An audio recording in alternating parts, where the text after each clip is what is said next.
I'd like to call this meeting of the Urbana City Council to order. Will the clerk please call the roll? Here. Hayes. Ms. Huth. Here. Mr. Otto. Here. Ms. Pat. Present. Mr. Whalen.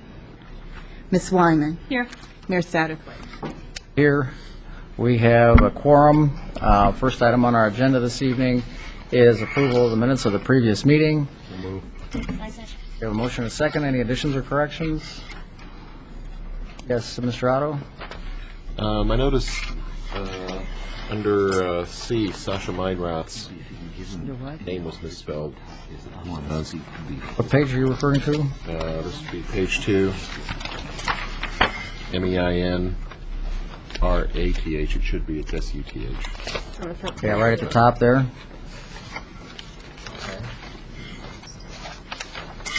It should be Inrath. Any other additions or corrections? Any discussion? Not. All those in favor, please signify by saying aye. Aye. Opposed? Motion carries. Any additions or corrections to the agenda this evening? On to petitions and communications. If there's anybody that would like to speak to the council for a period of no more than 5 minutes, if you'll pick up one of these white cards at the back and bring it up to myself or the clerk, you'll have the opportunity to do so. First is Sasha Meinrath, 412 West Illinois, on the wireless network.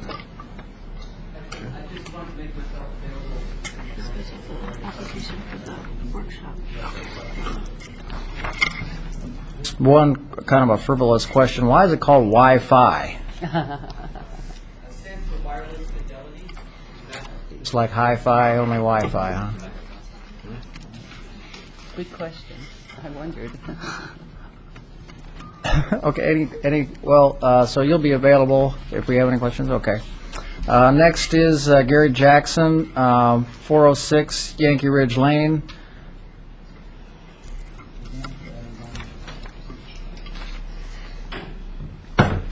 Gary Jackson and John Chato, my colleague, we're here on a very pleasant task this evening to tell you that we are bringing an award to the city of Urbana.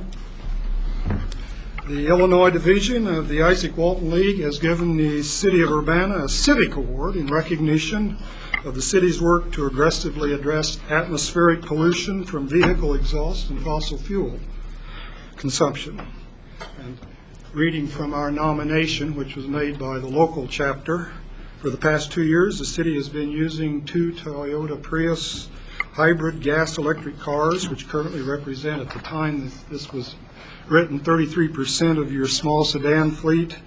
The nomination indicated that you expect to obtain a pickup truck, so powered. I don't know whether those are available yet. And that the city has several flex fuel and certified low-emission vehicles in the fleet. The Isaac Walton League is a national organization in Illinois. There are 19 chapters scattered around the state, around 2,000 members. The Champaign County chapter was founded in 1924. If you've been in the Isaac Walton League cabin at the Lake of the Woods, that was built by our chapter. Each year there's a state convention, and the local chapters can make nominations for meaningful environmental activities by organizations or individuals. And we did so, and we bring to you this plaque to award you this evening. The mission of the Isaac Walton League is to conserve, protect, and restore the soil, forest, water, and other natural resources of the United States and other lands, to promote means and opportunities for the education of the public with respect to resources and their enjoyment and their wholesome utilization. Your actions certainly coincide with that mission. We commend you for them, and we hope others will follow them. And I will ask Mr. Chato to hand the plaque to whomever would like to receive it, perhaps the mayor.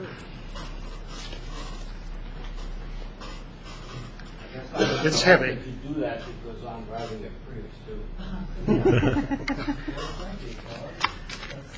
very gracious. We're happy We're just curious, it's not a well-known fact that we have a couple of priestesses in the fleet. How did you find out?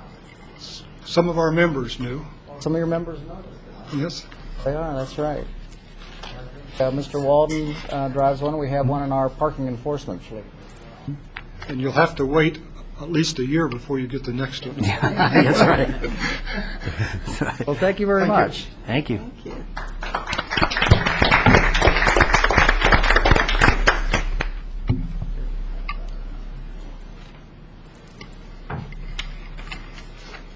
Okay, and Bob Leach, 910 North Broadway on UCAN. Helen Katz and I are going to make a Okay, presentation. right, I've got Helen's card here as well. Helen Katz, 901 North Gregory. Bob Leach, 910 North Broadway.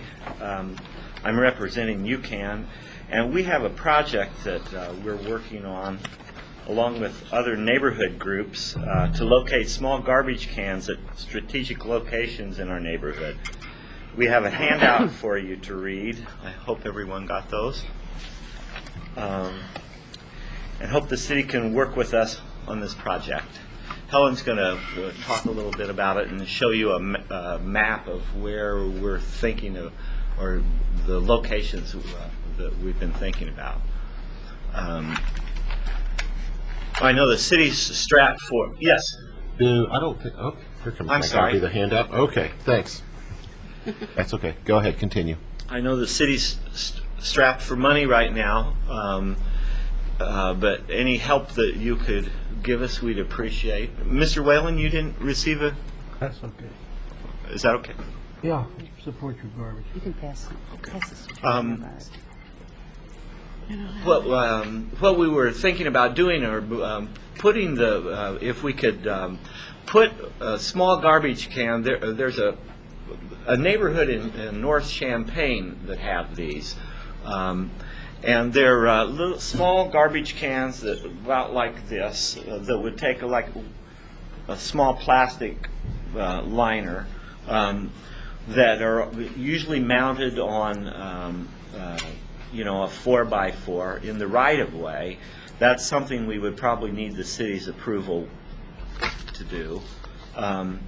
And what we've been talking about is having a volunteer close to any particular can, a citizen volunteering to check that, once or twice a week, take it out and put it with their garbage. Right now we're soliciting funds for the garbage cans, also soliciting funds or soliciting people to volunteer to pick up. And what we were wondering about with the city would be, of course, getting permission to locate these, and also maybe some help with putting in the posts. Helen, do you? Yeah. Okay. The whole idea is to help. Well, the first part of the idea is to get the cans out. And let's see. This is a copy. The original map has nice bright yellow stickers, but all the little yellow stickers became gray, so it's not going to be as easy to see. But we just kind of took the boundaries of the neighborhood, taking into account all the different groups that are working in the neighborhood and the different parts of it that they're working in, and picked out corners where we thought, mainly heavy traffic corners, but other places too where there seems to be a lot of stuff that just builds up in people's lawns and sidewalks and stuff. And just kind of came up with an idea of where these cans might be put. And this is just the beginning idea. As there's more money, we could put more of them around. And the second part of this whole plan is to start educating people of all ages to start thinking in terms of throwing things in garbage cans instead of just on the ground. Because there seems to be everywhere, in neighborhoods, on campus, everywhere, there seems to be no longer a consciousness that things shouldn't just be thrown wherever you happen to, be. And we don't think it's going to be really hard to find people who are willing to monitor these cans, because a lot of those same people are now picking things up out of their yard constantly, and that's no fun at all. I would much rather do this than do that. So that's basically where we're at. Right now, we've sent letters to businesses, and we're following up, and we're talking to individuals and just looking for money. We think it'll cost probably total to get the cans and the post and put them all around $5,000 to do that. So, and it's definitely an ongoing project that we see going on for years because of the education aspect. So that's the general idea. A lot of these cans, it seems like we end up they end up being located close to MTD stops, things like that. I know, speaking for myself in my part of the neighborhood, where I notice a lot of trash is right there where Kerr Avenue dead ends into Broadway, and that's a bus stop there. And stuff just,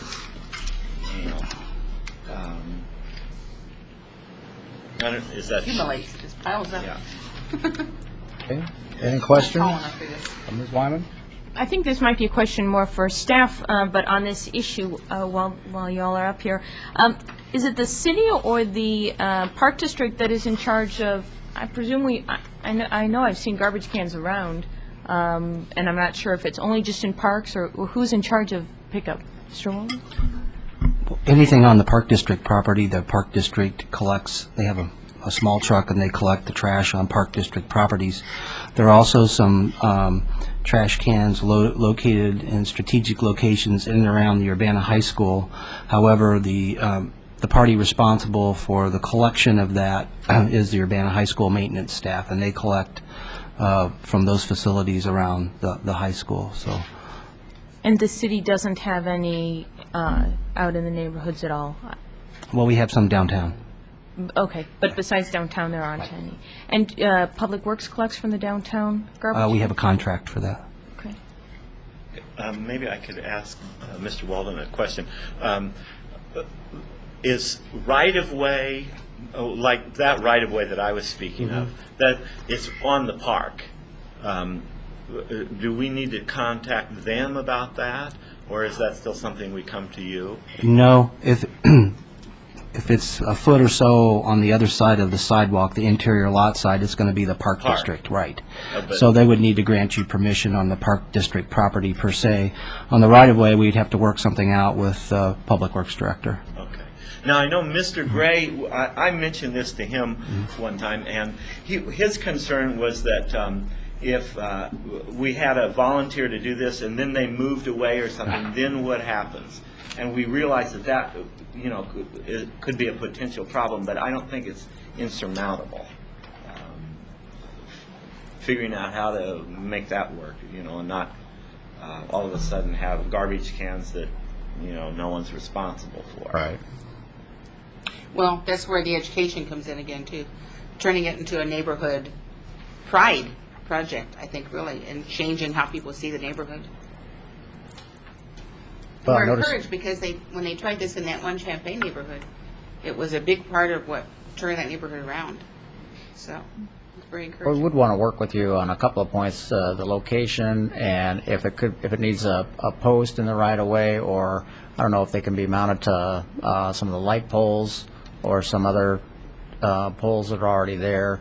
And we probably want to have some input on the design, and particularly in regard to the durability of the cans themselves. We've got, do you have that? They've got it. They've all got a copy. Yeah. Oh, that's on the, okay. Yeah. These are the kinds that are used in the neighborhood in Champaign, I believe. Yes. Right, and they recommended them, so, and I looked around. I'm not a great web surfer, but I did a little bit of it, and I didn't find any other company selling anything like that, so that's probably our best bet. We wanted that kind because if they're standalone, they could be tipped over or carried away or vandalized more easily. Yeah, so you want them mounted. Yeah. Mounted, and Plus, those also kind of look nice. They just kind of blend in. small. Which is the street in Champaign going south? Is it State or State goes south. State goes south? Well, this is the neighborhood just south of the railroad tracks on State Street. And you'll see these. They're kind of discreet. Like Helen said, one thing, if they're mounted, they can't be knocked over. And also the size of them, I think, will prevent people from just bringing their garbage. It's more for smaller stuff. Yeah. Well, actually, we asked that question if they were having that problem, and they said no, they didn't have that problem at all. So that was encouraging too. So we wanted to give you a heads up that that's kind of what we're doing, or one of the projects we're working on. We tried really hard to come up with a nice name for it. The three of us spent a long time throwing out silly words until we could come up with something that sounded like a word, and the closest we could get was that "you tell," so we kept it. So there we are. It's got a name. Okay. Any other questions? All right. Well, thanks for coming tonight. Thank you. Thank you very much. Okay. Any other public participation this evening? Council members? Yes, Ms. Chenoweth? I just wanted to indicate to council members that on your desk this evening is information about the National Summit for Community Wireless Networks, along with a registration form that was also on our desk. The summit is going to be in the Siebel building, the new building on campus, and will be this August 20th through the 22nd. And given that we've had a lot of discussion about wireless, and we've been talking about wireless in the downtown, I thought that council members and potentially staff members would be interested in attending that summit. This will be the first summit of its kind. It will be in our community because of a lot of the both university and community activity around wireless internet technologies that we're seeing. And I think we're lucky to have this summit in our community. If you'll notice on the registration form, the standard registration is $75. I think PrairieNet on campus is handling registrations. They're one of the main sponsors. And so if I had talked to the clerk's office today, and I guess my understanding is if council members, this is in the next fiscal year budget, so I guess our conference expenses zero out and begin again on July 1st. So if council members are interested in going, then this is something that can, as I understand it, come out of that budget. So I guess I would just encourage folks to consider this. There's not a whole lot of information on the website yet about it, but there will be as it gets closer some more information about what kinds of programs and activities will be available. And the website is located at the bottom of the registration form. Yes, Ms. Wyman? Just a request if Ms. Chenoweth knows or has contacts with the organizers, if there's a way that some of this can be taped and then put on UPTV, some of the speakers or programs, I think that'd probably be pretty interesting for. Yeah, I'll mention that to the organizers. I'm sure that, I know UPTV's been looking for ways to broadcast some of the university and community events, so we'll pass that on to the organizers. Thank you. Any other petitions and communications from council members? Okay, we'll go on to reports of standing committees. Since there's no old business, Ms. Huth, are you the chair? Sure. First up from the Committee of the Whole, we have ordinance number 2004-06-063, an ordinance approving the annual budget fiscal year 2004-2005. Move approval. Second. We have a motion and a second, and you'll see on your desks a revised tally of the amendments that we talked about last week. I think the only difference is a correction in the number 4, page 61, city clerk increase personnel services, and that amount is now correct. It was not in the one handout packet. Oh, I see. So you have that one? Everybody got all the amendments? Does that look like it meets with the discussion last week? Chenoweth? I just, I guess since it's been moved and seconded, I wanted to make an amendment so that the line item that says W period I period F period T period, which I think is it's unclear what that refers to. I would suggest, well, I guess I would make the motion that it say wireless internet equipment, so that people know what that is referring to, because Wi-Fi is not an acronym, so to speak. It's kind of like a slang. And then the second thing that I would make is that we talked about, it says outreach part-time. It may be unclear to members of the public what we're referring to, but I think our discussion has been about a public access outreach coordinator part-time. So I would like to change that so that it's clear we're talking about a staff member and not supplies or outreach marketing materials or something. So if it could say public access outreach coordinator, those are my amendments to the motion. I'll accept that as a friendly amendment as long as the seconder's okay with that. Let's change those titles.